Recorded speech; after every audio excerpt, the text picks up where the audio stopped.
Vamos directo a la palabra. Tenemos una sorpresita linda al final y vamos a aprovechar cada minutito del tiempo. ¿Alguna vez usted se ha preguntado, así con toda sinceridad, por qué los hijos de Dios sufren? ¿Usted se ha preguntado eso? No sea mentiroso, diga que sí. Mínimo he dicho, ¿por qué a mí? ¿Por qué a mí?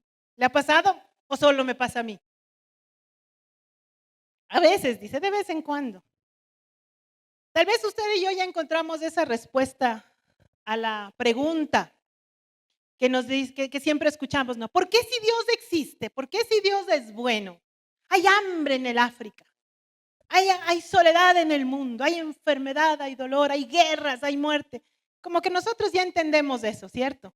Y decimos, bueno, pues es que no buscan a Dios, la gente no se acerca a Dios y quiere que Dios le bendiga. No, hay que acercarse a Dios. Pregunta a continuación, ¿usted se acerca a Dios? ¿Y por qué usted sufre entonces? Les tomo la lección. A ver, ¿quién me dice por qué, siendo que usted se acerca a Dios, usted sufre? Todas las respuestas están perfectas. Muy bien, porque es necesario. ¿Es necesario el dolor? Claro.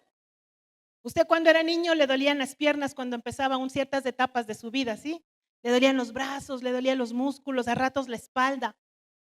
Y la mamá que le respondía a uno, es que estás creciendo, porque crecer duele. Y a medida que usted va creciendo, no solamente en el cuerpo, sino también va creciendo su intelecto, duele. ¿Quién no lloró por un examen? Unos por las matemáticas, otros por el lenguaje, unos por la física y otros por la historia. Pero a todos nos ha costado algo de nuestro desarrollo intelectual. Y nos ha pasado vergüenza, ¿sí o no en el colegio? Fulanito, tanto. A ver, uno, Pepito Pérez, sí, llame a su representante que se va a quedar a supletorio. ¡Auch! Duele. Duele crecer y en el proceso del crecimiento el rechazo, duele.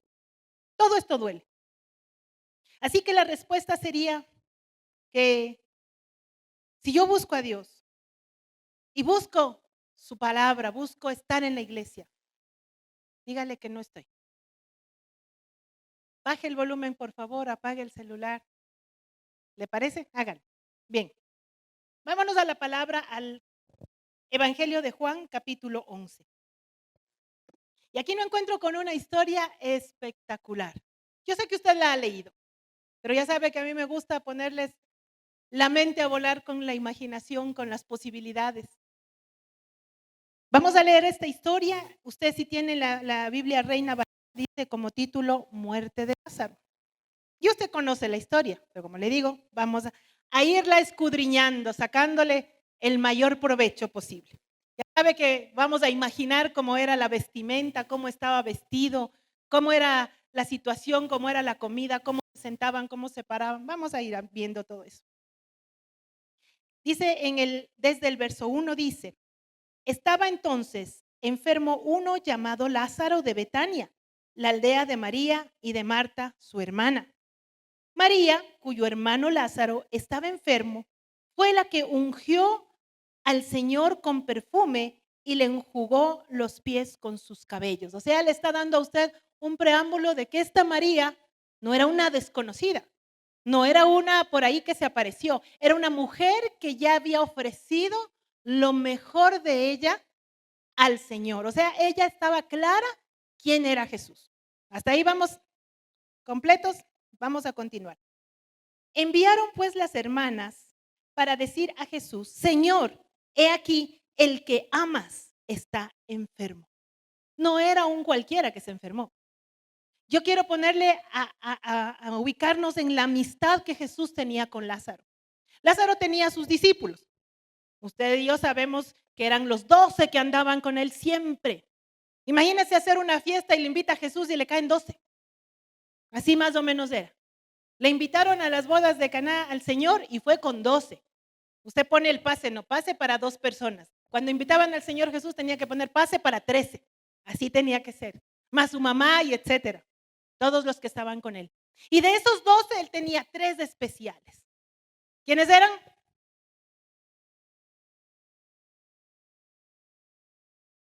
Y Jacobo, Pedro, Juan y Jacobo. Pero esos eran a los que tomó el Señor para enseñarles. Pero Lázaro no estaba dentro de esos 12. Lázaro estaba dentro de ese grupo que era su amigo. A los discípulos tenía que enseñarles, formarles, trabajar con ellos, caminar con ellos, enviarlos, hacer toda la labor ministerial con ellos. Pero cuando Jesús quería descansar, se iba a la casa de esta familia. Se iba a la casa de María, Marta y Lázaro. Le gustaba la comida de Marta. Cocinaba rico Marta. Le gustaban las preguntas de María, pero le gustaba la amistad con Lázaro. Yo me imagino al Señor Jesús contándole a Lázaro, ni sabes. Pedro caminó sobre el mar. Estaba dudoso al principio, pero este bandido yo le dije, le tomé de la mano y le levanté. Y Lázaro, escuchando las historias de su amigo. El Señor Jesús necesitaba de la amistad de un hombre. Y ese hombre era Lázaro. Entonces llega la noticia de la persona a la que Jesús consideró su amigo, a quien él amaba. Y de pronto la noticia viene y dice, Señor, está enfermo. Dígame, ¿qué haríamos usted y yo al oír de la persona que más ama, la mejor amiga que usted tiene, el mejor amigo que usted tiene? Le dice, está enfermo. Y usted puede ir a hacer algo por él. ¿Qué haría usted? Discípulos, ahí se quedan. Lázaro me necesita. Y volar a sanar a Lázaro. Pero ¿qué hace el Señor? Ya quedamos en que amaba a Lázaro. Oyéndolo, Jesús dijo en el 4, esta enfermedad no es para muerte, sino ¿para qué? Para la gloria de Dios, para que el Hijo de Dios sea glorificado por ella. ¿Por qué iba a ser glorificado el Señor? ¿Por la sanidad o por la enfermedad? A ver, lea de nuevo. Para que por ella el Señor sea glorificado. ¿Ella a quién se refiere? A la enfermedad. Oh, wow. ¿Qué pasa con su enfermedad y la mía? ¿Glorifican a quién? Su enfermedad y la mía glorifican a Dios.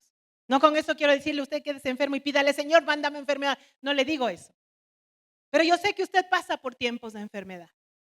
Usted pasa por tiempos de adversidad. Creo que es la más dura cuando se trata del cuerpo de uno. Porque hasta la financiera uno la pasa y la lucha y la saca adelante. Pero usualmente cuando viene problema de enfermedad, viene problema de enfermedad, problema financiero y problema familiar y problema en el trabajo y la enfermedad lo complica todo. ¿Sí o no? Porque uno dice, ay, si tuviera fuerzas y salud, con que uno tenga salud y vida, lo demás se pasa. Pero cuando se trata de la enfermedad, es otro rollo, es otro asunto. Sin embargo, el Señor dice que la enfermedad es ¿para qué? Para glorificarle a Él. Vamos a continuar. En el 5. Y amaba a Jesús, a Marta y a su hermana y a Lázaro. Y hace la aclaración adicional. No es solamente que Lázaro le agradaba, le caía bien, le amaba. Él amaba a toda esa familia. Mire a su familia, los que están con familia aquí, y aunque no esté su familia aquí, Dios ama tu familia. Dios ama al Padre, al Hijo y al Espíritu. Habla al Padre, a la Madre, a los hijos. Dios ama a tu familia. Diga, Dios ama a mi familia. ¿Ya? Entonces, vamos a ver una enfermedad en un amado, en una familia amada. ¿Ya? Vamos a continuar. Cuando yo pues que estaba enfermo, se quedó 2 días más en el lugar donde estaba. Cuando tú piensas que el Señor va a hacer una cosa, no la va a hacer como tú la piensas. Yo les he dicho muchas veces, porque entendí, Señor, tengo este problema, manda que tus ángeles hagan esto, manda Señor, da la orden y le pido como yo me imagino que se debe resolver el problema. Pero el Señor siempre hace todo lo que yo no me imaginé. Así que cuando necesito la solución a un problema, mejor ni trato de imaginarme cómo se va a resolver. Porque Dios siempre me va a sorprender. Cuando tú te imagines cómo, no va a ser así. Todos se podían haber imaginado que era Lázaro, o sea, el compañero de Jesús, el mejor amigo de Jesús, su pana. Y a ese pana Jesús le dijo, te tienes que morir. Tenaz, ¿no? ¿Qué tal si el Señor a usted le dice así? No te voy a resolver el problema. Espera. Cuando el Señor dice espera, ¿sí o no que no entendemos? No entendemos. Dijo que se quedaba 2 días más. Luego, en el 7, después de esto dijo a los discípulos, vamos a Judea otra vez. Le dijeron los discípulos, Rabí, ahora procuraban los judíos apedrearte y otra vez vas allá. Y otra vez vas allá. Mire, aquí viene otro punto, porque este asunto no era solamente cuestión con Lázaro. Estamos hablando de que esta era la última semana de Jesús en la tierra. Quiero que os ubique usted que ya empezó la cuenta final, la cuenta regresiva del sacrificio de Cristo en la cruz. Y de pronto le viene una situación. Tenía junto a él unos discípulos que todavía no entendían nada. Tenía la premura de formarlos, de trabajar con ellos para lo que les venía delante. La prueba, la enfermedad te prepara para lo que viene delante. Porque ellos tenían que creer a un nivel que todavía no habían creído. Le dicen al Señor, ¿otra vez vas a Judea? Pero si te están queriendo matar, te están queriendo apedrear, te quieren despeñar, te quieren matar, Señor, y todavía vas allá.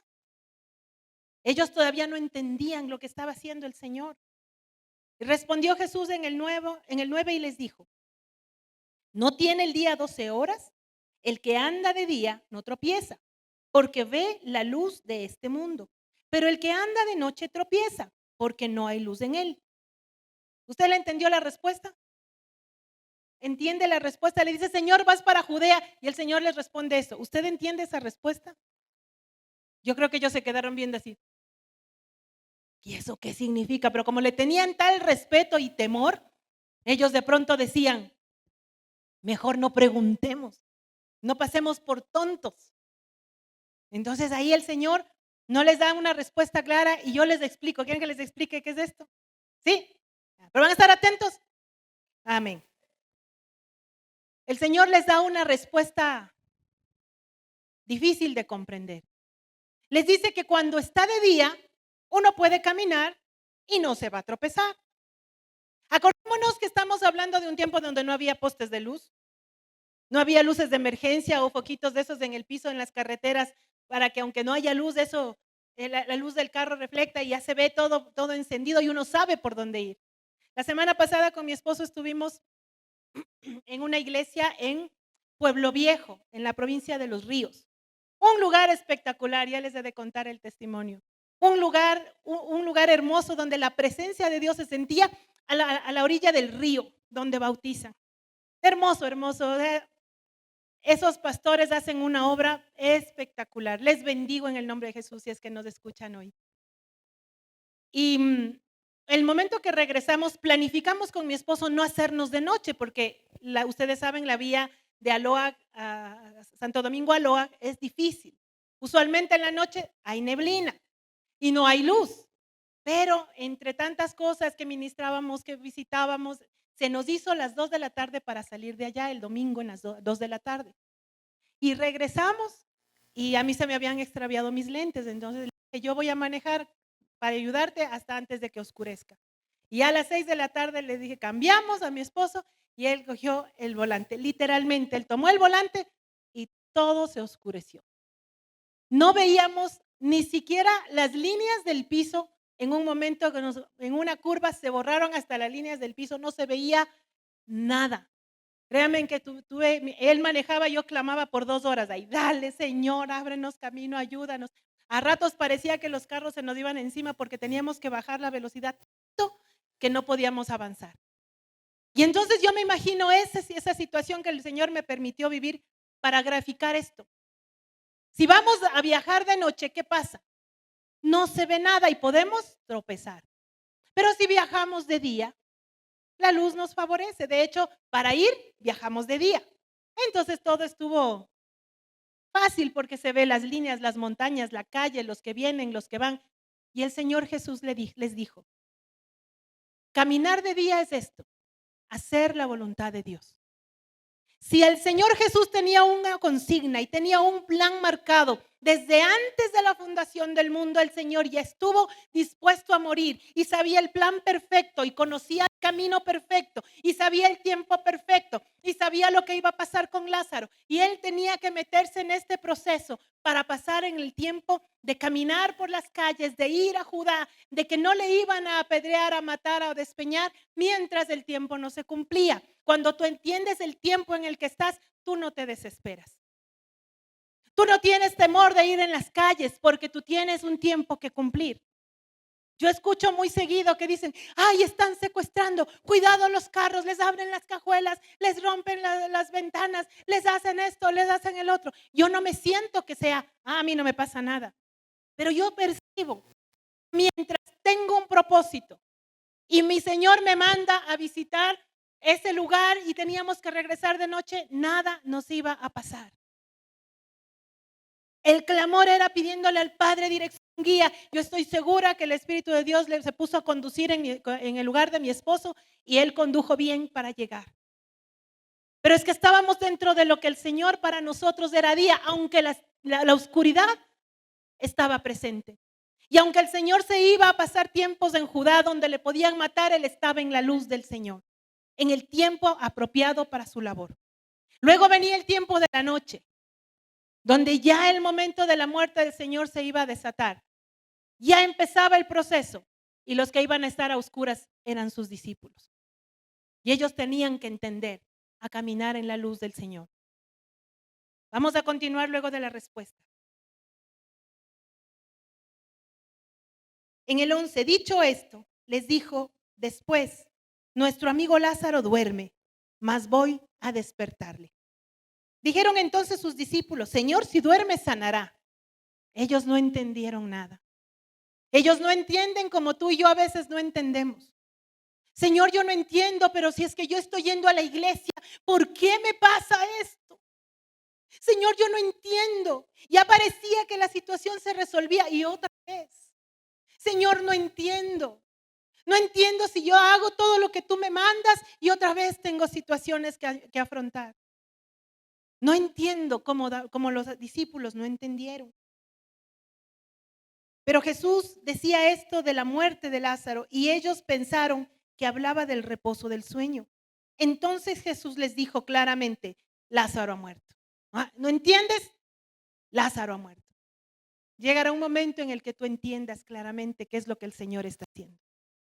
Llegará un momento en el que tú te des cuenta de lo que Dios está trabajando en tu vida. Lamentablemente, o bueno, para bien o para mal, no sé. Tú te enteras ya después cuando ya pasó. Te enteras lo que el Señor estaba haciendo cuando ya pasó la situación y dices, ah, por eso era. Cuando dice la palabra del Señor, estamos en medio de la tribulación, no nos da motivo de alegría. Pero luego cuando entiendes, cuando pasa, cuando el Señor te habla, tú entiendes lo que Él estaba haciendo y dices, ay, viene una tranquilidad, una pasibilidad. Y eso te da testimonio para que cuando pases por otra digas, si Dios lo hizo aquí, también lo hará acá. Esta semana hemos visto milagros tremendos. Aquí tenemos uno de nuestros milagros. ¿Dónde está? En los brazos de su mamá, nuestro pequeño Lucas. Es el papá orgulloso de su pequeño Lucas, pero más que nada de la obra de Dios en su vida. ¿Puedo contar así rapidito? Yo sé que ellos lo van a contar con más detalle. Mi pequeño Lucas tenía un diagnóstico de hidrocefalia, ventrículo no sé qué cosa, retraso mental, síndrome, un montón de cosas. Y no era que el doctor se equivocó. Ahí están los exámenes, están los ecos, están los resultados donde era totalmente ratificado ese diagnóstico. Y luego un nuevo examen, dale otra vez el examen y ¿qué dice? Confirmado. Y ahí es donde uno dice, ¿pero por qué? Si es un niño, es un bebé, ¿por qué? Pero los papitos estuvieron ahí con fe. Yo me acuerdo de Gaby el domingo anterior, antes de que vaya a dar a luz. Aquí puestos los dos en el altar, creyendo a quién. No entiendo, Señor, pero te creo. Para la gloria del Señor. Lucas es, dígalo, perfecto, sano, nada de hidrocefalia, nada de retraso mental, nada de síndrome de Down. Él está perfecto. No digo con esto que esta familia no va a pasar por otra. No les estoy profetizando nada malo.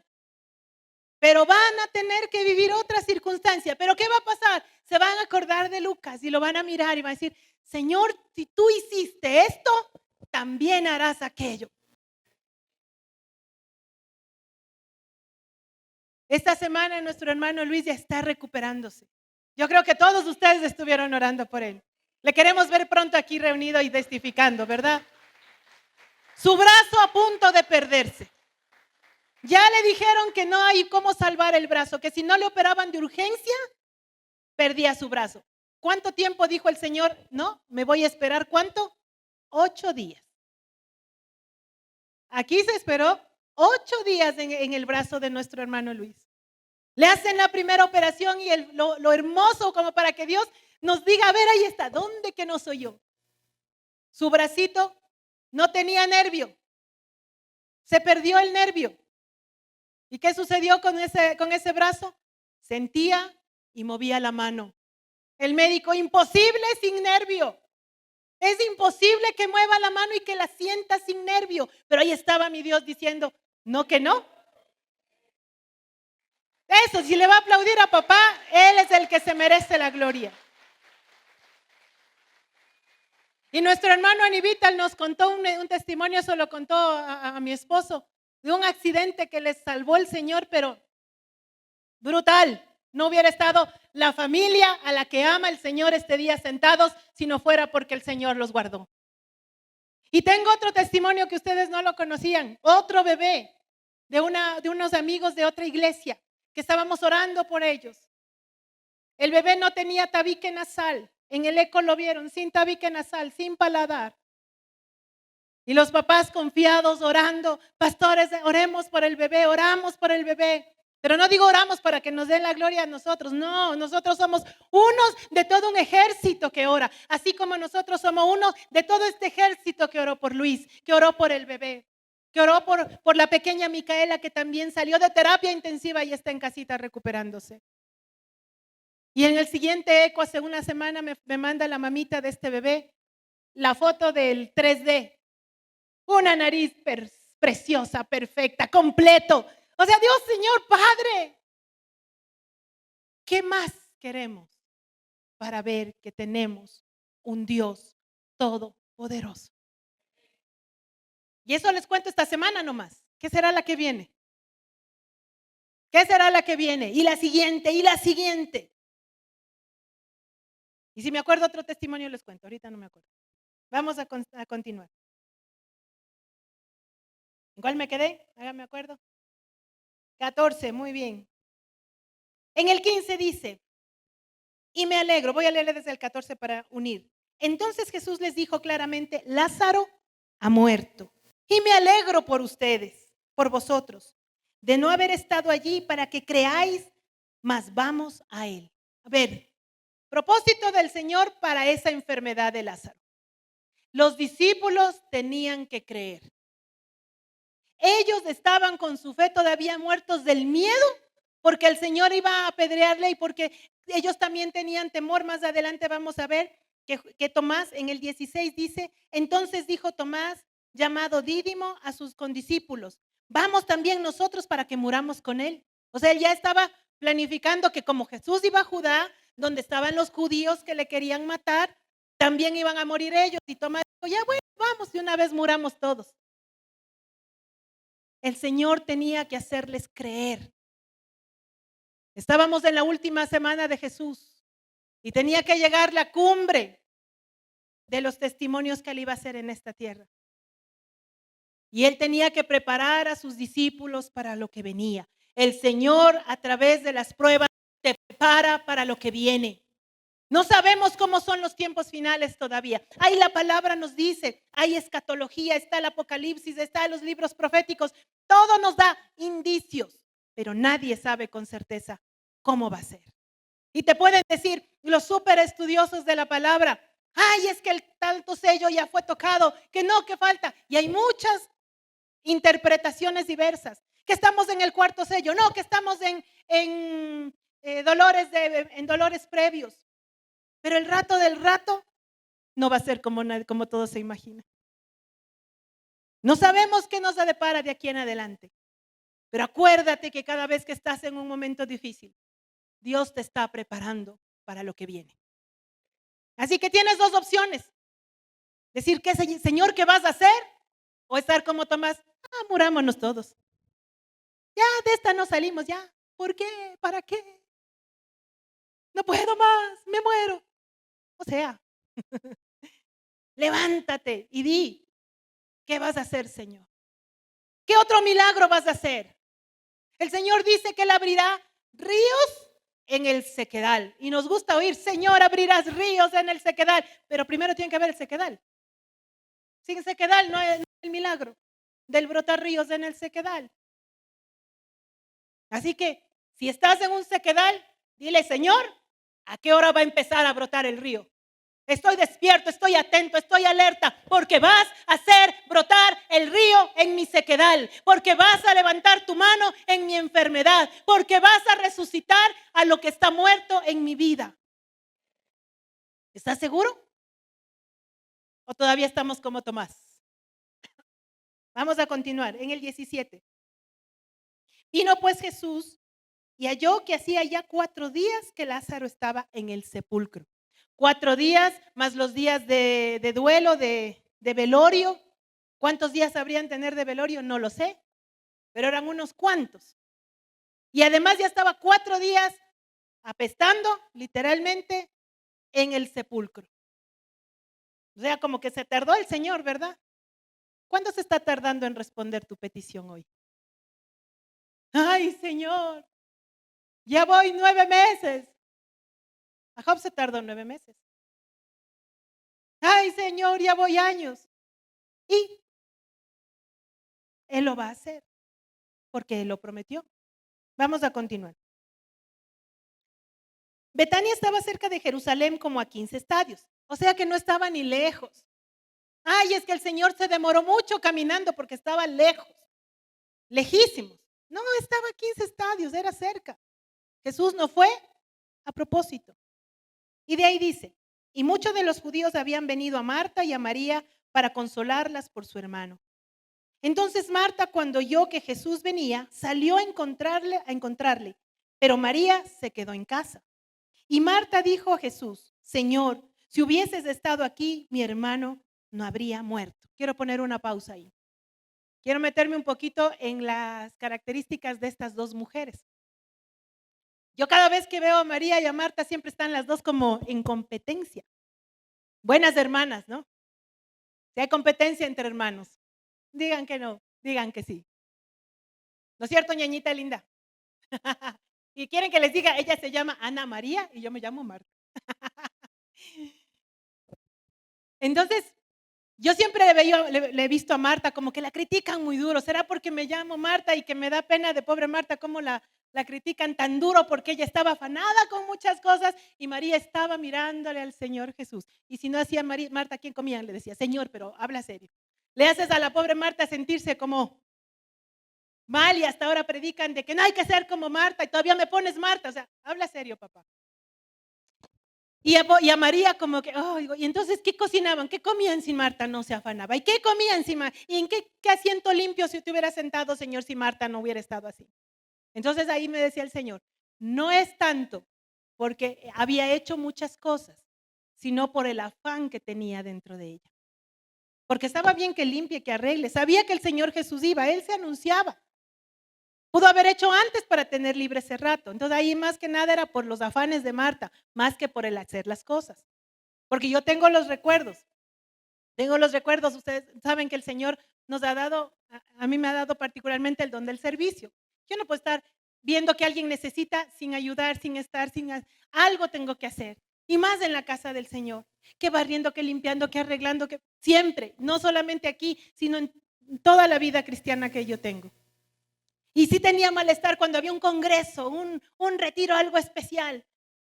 Y con otras hermanas lavando platos, sirviendo, recogiendo, sacadas del aire, avanzando a oír las prédicas desde la cocina mientras preparábamos. Y otras hermanas que también eran del mismo equipo, sentadas.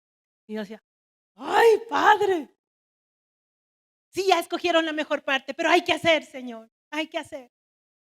Y siempre fue ese conflicto, porque hay que servir, pero también hay que escuchar. Y entonces vemos a estas dos hermanas, Marta con un temperamento servicial y activo, Marta con una actitud despierta y rápida, María con una actitud más melancólica y romántica. Porque miren, aquí dice que llegaron los judíos a consolarlas. Ahí siempre había esa costumbre, incluso contrataban gente para que llore. Alguien tenía que hacer lamentos y poner música de funeral y ellas tenían recursos. Entonces contrataron un equipo, llegaron muchos y muchos judíos llegaron a consolarlas. Y Marta se levantó y María se quedó, consuélenme. Marta se levantó y dijo, el Señor está aquí. Y no le dijo a la hermana porque sabía que si le decía también corría. Dijo, no, yo quiero mi exclusividad con el Señor. Hay que, María, que te consuelen los hombres, yo me voy que me consuele mi Señor. Y María se quedó un momento más mientras ella no sabía que Jesús estaba. Y Marta, a la que le decimos siempre afanada y turbada, veamos lo que pasó con ella. Cuando oyó que Jesús venía, salió a encontrarle. Pero María se quedó en casa. Y Marta dijo a Jesús, Señor, si hubieses estado aquí, mi hermano no habría muerto. Mas también sé ahora que todo lo que pidas a Dios, Dios te lo dará. Jesús le dijo, tu hermano resucitará. Y empieza una conversación entre Jesús y Marta muy especial. Marta le dijo, yo sé que resucitará en la resurrección en el día postrero. Le dijo Jesús, yo soy la resurrección y la vida. El que cree en mí, aunque esté muerto, vivirá. Todo aquel que vive y cree en mí no morirá eternamente. ¿Crees esto?, le preguntó el Señor. Le dijo, sí, Señor, yo he creído que tú eres el Cristo, el Hijo de Dios, que has venido al mundo. Y esta conversación con Marta nos da a entender que ese era el tipo de conversación que Jesús tenía con ella. Marta, cuando se sentaba con Jesús, no solamente era que le escuchaba, le preguntaba. Y le mataba, le acribillaba con inquietudes. Y esto, Señor, pero yo sé esto. Y el Señor le respondía. Y yo sé lo otro. Y el Señor le respondía. Así que el Señor habla con la afanada y con la que escoge la mejor parte. ¿Cuál de las dos eres tú? De pronto eres muy afanado, pero tienes que tener tus momentos con el Señor, porque a ti también te va a hablar. Y tienes también el deseo de estar con Él todo el día, aunque la casa se caiga. El Señor también te va a hablar. Estas dos mujeres son el ejemplo de dos caracteres opuestos, diferentes, pero el Señor no hacía excepción con ninguna. Luego entonces dice la palabra del Señor, habiendo dicho esto, fue y llamó a María, su hermana, diciendo en secreto, el maestro está aquí y te llama. Ella cuando lo oyó se levantó deprisa y vino a él. Jesús todavía no había entrado en la aldea, todavía más el Señor se quedó afuera, ¿no? No entró, se tardó un montón de días y no entró. ¿Qué les parece esto? Señor, entra en mi casa. Y el Señor te dice, aún no. Señor, mete tu mano en mi problema. Y el Señor te dice, aún no. ¿Qué te parece esa respuesta? Entonces los judíos que estaban en casa con ella y le consolaban, levantándose de prisa, cuando vieron que María se había levantado de prisa y había salido, la siguieron diciendo, va al sepulcro a llorar allí. María, cuando llegó a donde estaba Jesús, al verle, se postró a sus pies diciendo, Señor, si hubieses estado aquí, no habría muerto mi hermano. Jesús entonces, al verla llorando y a los judíos que la acompañaban también llorando, se estremeció en espíritu y se conmovió. Y dijo, ¿dónde le pusiste? Le dijeron, Señor, ven y ve. Miren qué diferente la respuesta a Marta y la respuesta a María. A Marta le dio razones. Pero a María le dijo, ¿dónde está? ¿Por qué a la una le respondió y a la otra no? Porque la una se acercó con una actitud distinta. La una se acercó diciendo, yo sé que tú puedes hacer algo, Señor. Marta se acercó diciendo, yo sé que tú eres Dios. Yo creo en ti. No sé qué vas a hacer, pero yo creo en ti. María, en cambio, se fue. Ya se murió. Ya no hay nada que hacer. Y Jesús se conmovió en su corazón. Porque si alguien pasó a los pies de Jesús era María. Si alguien estuvo ahí atenta a sus palabras era María. Marta andaba escuchando de lejos. Pero ¿a quién llegó en el corazón? ¿Quién lo entendió? ¿Quién lo asimiló? Es menos como los niños. No sé si a usted le ha pasado. Que usted está con alguien en casa y está haciendo conversaciones con la persona que visita y los niños están ahí jugando, ¿no? Y después de un rato los niños le dicen, la señora que vino, la que te dijo esto, y le cuenta todita la conversación. ¿Le ha pasado? Parece que el niño no está escuchando, pero todo lo está escuchando. Así era Marta. María todavía le faltaba. Y María tenía que también aprender que si se va a sentar a los pies del Señor es para creerle. Si te vas a sentar a los pies del Señor es para creerle. Si le vas a servir al Señor es para creerle. Si vas a dar tu vida al Señor es para que le creas. No solamente de palabras, sino de verdad. ¿Cuánta Biblia la sabes tú? ¿Cuánta Biblia sabes tú? Hay un poquito. Si sabes un versículo y no lo crees, no sabes nada. Si sabes 50 versículos y no los crees, no sabes nada. Si sabes uno y lo crees de verdad, lo sabes todo. ¿En cuál me quedé? Dice así, el 35. Jesús lloró. Dijeron entonces los judíos, mirad cómo le amaba. Y algunos de ellos dijeron, ¿no podía este que abrió los ojos al ciego haber hecho también que Lázaro no muriera? Mis amados, no sé si a ustedes les ha pasado, usted le hace bien a una persona, le ayuda, le acompaña, le lleva, le trae, le colabora hasta económicamente, hace todo por la persona. Y basta una vez que usted le diga, no puedo, usted se convierte en malo. No, es que no me ayudó, pero ¿cuántas le ayudó? Y una que le dijo que no, ya se convirtió en malo. O en el trabajo, usted es eficiente, hace todo. Y una cosa que le salió mal, por esa le caen. ¿Sí o no? A Jesús le pasaba igual. Había hecho milagro tras milagro, milagro tras milagro. Y había caminado Pedro encima del agua, había multiplicado panes y peces, había hecho pescas milagrosas, había sanado a los ciegos, había levantado a los paralíticos, había hecho muchas cosas. Y le dice, por uno, que todavía no había hecho nada, ¿no será que tampoco puede? No pudo. Uy, no es. Y fue desacreditado. No te preocupes, así es.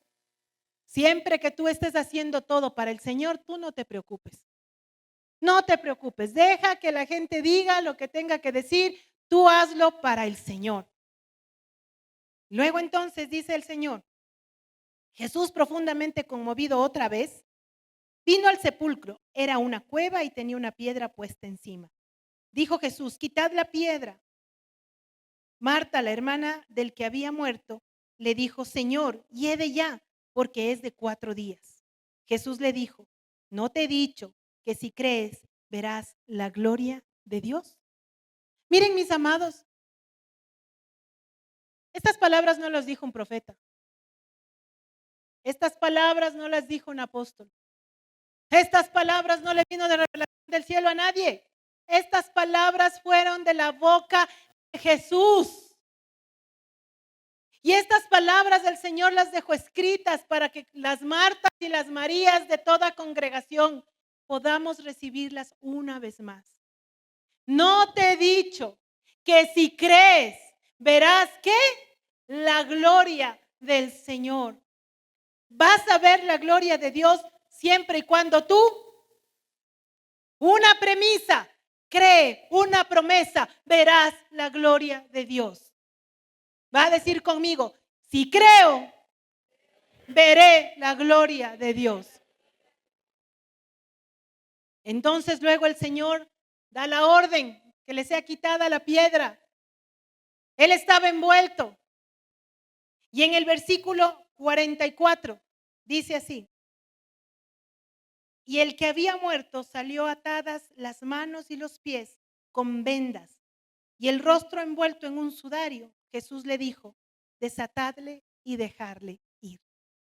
Hay cosas que tú recibes de parte del Señor. Hay resurrecciones en tu vida, pero es necesario desatarlas para que puedan ir. O sea que el Señor le resucitó, ¿y por qué no le rompió las ataduras y salió él por poco como en Hollywood ya peinado, Lázaro? Porque es necesario hacer este proceso, desatar y dejar ir. Desatar y dejar ir. Señor, yo quiero que me bendigas y no te apareces a la iglesia. ¿Cómo vas a ser desatado? ¿Cómo se va a desatar tu bendición? Es que tengo que trabajar. Ok. ¿Cuánto más vas a tener que trabajar para que seas prosperado? Toda tu vida. Una palabra de tu Señor en la que tú creas. Resucita tus finanzas. Las desata y las deja ir. Ay, Señor, estoy enferma, me duele todo. No voy a la iglesia porque me duele. Ven a la iglesia porque tal vez aquí el Señor te levanta de esa enfermedad. Si crees, verás la gloria del Señor. Ay, Señor, es que yo no sé nada de Biblia. ¿Cómo voy a orar? Lee. Que no tengo tiempo. Te aseguro que para otras cosas sí tienes tiempo. Porque es necesario que tú hagas una acción. Seas desatado y dejes salir todo lo que Dios ha puesto en ti. Así que el Señor le dijo: sal Lázaro. ¿Cómo saldría Lázaro? ¿Sí se ha imaginado cómo salió Lázaro? Yo creo que saltando. Porque ¿cómo les desataban? No como las momias egipcias así. No. Envuelto, pero tendría alguna movilidad. No creo que se haya podido quitar el sudario de la cara. Estaba tapado el rostro, estaba cubierto el cuerpo, estaba oliendo mal. Esos trapos estaban oliendo mal. Pero tenía que ser desatado para que pueda salir. Así que hay cosas que tú vas a tener que desatar hoy. Les he dicho una vez y otra vez y lo vuelvo a decir. Una de las cosas que más tiene atado a una persona es el resentimiento. La falta de perdón es como esas ataduras que te tienen desde la cabeza hasta los pies y no pueden dejar que tu bendición salga adelante. No vas a poder ser libre mientras tú no perdones. Otra atadura terrible, otra cosa que te tiene atado es la mente escasa. La escasez no es una situación de que a mí me va mal en la vida, pobrecito yo, demen porque yo. El problema de la escasez está aquí. El Señor ya te dijo: yo soy tu proveedor. Tienes que sacarte de aquí lo que ata tu mente para que tú puedas recibir la provisión de Dios. Y no sentarte: Señor, dame. Levántate. Sal de tu lugar, de tu comodidad, de tu zona de confort. Camina y vas a ver cómo el Señor te bendice. Ay, Señor, es que yo no soy capaz, tengo un carácter horrible. Entonces empieza a clamar porque ese carácter muera y resucite el carácter que Dios puso para tu vida. Y dile: carácter, sal, levántate, anda, desátalo y déjalo caminar. Es un trabajo entre Dios y tú. La cumbre más alta de milagro que el Señor hace en tu vida necesita que tú lo desates y lo dejes ir. Ay, Señor, es que yo no puedo. ¿No quieres o no puedes? Mis amados, el Señor sigue diciendo: levántate y anda. El Señor sigue diciendo: cree y verás mi gloria. A ponerse sobre sus pies que vamos a orar.